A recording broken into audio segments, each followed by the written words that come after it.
నమస్తే, welcome to 99 TV. నేను ప్రియాంక. దేశం ఎదుగుతోంది అని మనం తరచూ వింటూ ఉంటాం.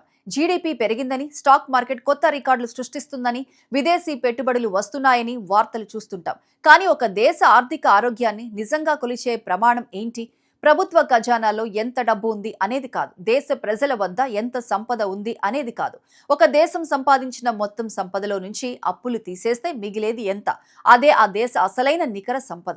ఇప్పుడు భారత్ విషయంలో అదే గణాంకం ఆందోళన కలిగిస్తోంది. ఎందుకంటే తాజా నివేదికల ప్రకారం దేశ నికర సంపద నిల్వలు గణనీయంగా తగ్గిపోయాయి. జూన్ 12తో ముగిసిన వారంలో భారత నికర సంపద దాదాపు $9.985 బిలియన్ తగ్గి $671.625 బిలియన్ చేరుకుంది. ఇది కేవలం ఒక సంఖ్య మాత్రమే కాదు, భారత ఆర్థిక వ్యవస్థలో జరుగుతున్న లోతైన మార్పులకు సంకేతం. అసలు నికర సంపద అంటే ఏంటి? ఇది ఎందుకు తగ్గింది? దీని ప్రభావం సాధారణ ప్రజలపై ఎలా ఉంటుంది? దేశ భవిష్యత్తుపై దీని ప్రభావం ఏంటి అనే అంశాలను పూర్తిగా అర్థం చేసుకోవాల్సిన అవసరం ఉంది. ముందుగా నికర సంపద అంటే ఏంటో తెలుసుకుందాం. ఒక కుటుంబాన్ని ఉదాహరణగా తీసుకుంటే, మీ దగ్గర ఇల్లు ఉంది, బంగారం ఉంది, బ్యాంకులో డిపాజిట్లు ఉన్నాయి. ఇవన్నీ మీ ఆస్తులు. కానీ అదే సమయంలో హోమ్ లోన్, కార్ లోన్, వ్యక్తిగత రుణాలు కూడా ఉంటే వాటిని అప్పులుగా పరిగణిస్తారు. ఆస్తుల నుంచి అప్పులను తీసేస్తే మిగిలేది నికర సంపద. దేశాల విషయంలో కూడా ఇదే సూత్రం వర్తిస్తుంది.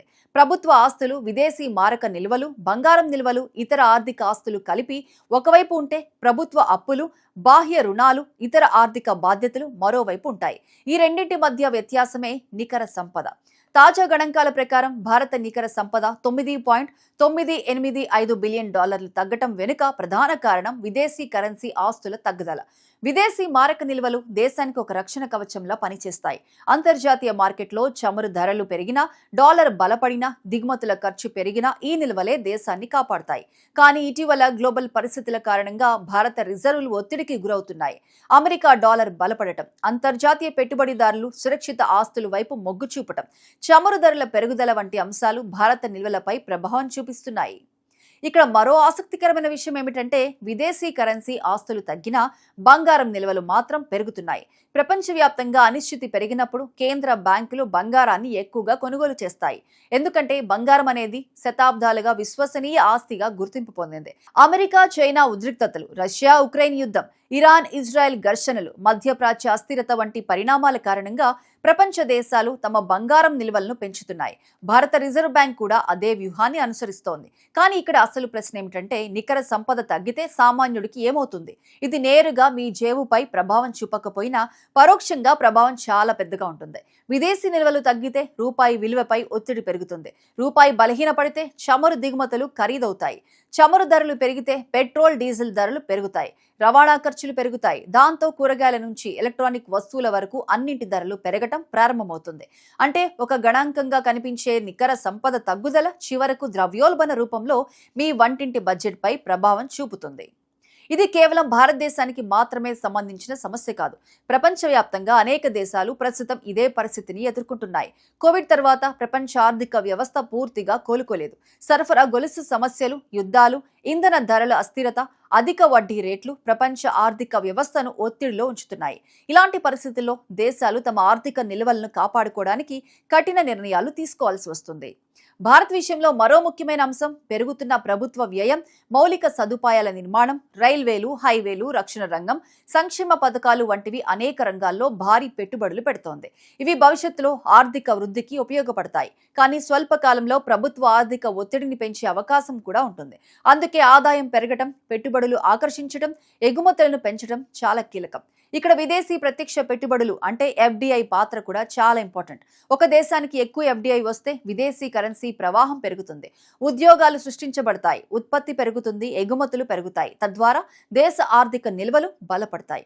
అందుకే భారత్ ప్రస్తుతం సెమీకండక్టర్లు, ఎలక్ట్రిక్ వాహనాలు, డేటా సెంటర్లు, కృత్రిమ మేధస్సు, రక్షణ తయారీ రంగాల్లో విదేశీ పెట్టుబడులను ఆకర్షించడానికి ప్రత్యేక ప్రోత్సాహకాలు ఇస్తోంది. ఇక ప్రపంచ పరిస్థితుల విషయానికి వస్తే ఇరాన్ ఇజ్రాయెల్ ఉద్రిక్తతలు, హర్ముజ్ జలసంధి భద్రతపై ఆందోళనలు, చమురు సరఫరా అంతరాయాలు భారత ఆర్థిక వ్యవస్థపై ప్రత్యక్ష ప్రభావం చూపే అవకాశం ఉంది. ఎందుకంటే భారత్ తన ఇంధన అవసరాల్లో భారీ భాగాన్ని దిగుమతుల ద్వారానే తీర్చుకుంటోంది. చమురు ధరలు పెరిగితే విదేశీ మారక నిల్వలపై మరింత ఒత్తిడి ఏర్పడుతుంది. అయితే ఈ పరిస్థితిని పూర్తిగా ప్రతికూలంగా మాత్రమే చూడాల్సిన అవసరం లేదు. ఎందుకంటే ఇప్పటికీ భారత విదేశీ మారక నిల్వలు ప్రపంచంలోనే అత్యధిక నిల్వలు కలిగిన దేశాల్లో ఒకటిగా ఉన్నాయి. అనేక చిన్న మధ్యస్థ దేశాలతో పోలిస్తే భారత్ పరిస్థితి బలంగానే ఉంది. పైగా సేవల ఎగుమతులు, ఐటీ రంగం ఆదాయం, ప్రవాస భారతీయుల నుంచి వచ్చే రెమిటెన్సులు దేశానికి బలమైన మద్దతుగా నిలుస్తున్నాయి. మొత్తానికి చూస్తే భారత నికర సంపదలో తగ్గుదల అనేది ఒక హెచ్చరిక గంట లాంటిది. ఇది దేశ ఆర్థిక వ్యవస్థ బలహీనపడుతోందని అర్థం కాదు. కానీ ప్రపంచ ఆర్థిక తుఫాన్ల మధ్య భారత్ తన ఆర్థిక కవచాన్ని మరింత బలపరుచుకోవాల్సిన అవసరం ఉందని సూచిస్తోంది. విదేశీ పెట్టుబడులను పెంచడం, ఎగుమతులను విస్తరించడం, చమురు దిగుమతులపై ఆధారాన్ని తగ్గించడం, దేశీయ తయారీని బలోపేతం చేయడం వంటి చర్యలు భవిష్యత్తులో కీలకంగా మారనున్నాయి. ఈ రోజు $9.985 బిలియన్ తగ్గుదల ఒక వార్త కావచ్చు. కానీ దీని వెనుక ఉన్న సందేశం మాత్రం చాలా పెద్దది. ప్రపంచ ఆర్థిక వ్యవస్థలో అనిశ్చితి పెరుగుతున్న ఈ కాలంలో ఒక దేశం బలంగా నిలవాలంటే కేవలం వృద్ధి సరిపోదు. ఆ వృద్ధిని నిలబెట్టే ఆర్థిక భద్రతా గోడలు కూడా అంతే బలంగా ఉండాలి. అదే భారత ఆర్థిక భవిష్యత్తును నిర్ణయించబోయే అసలైన అంశం.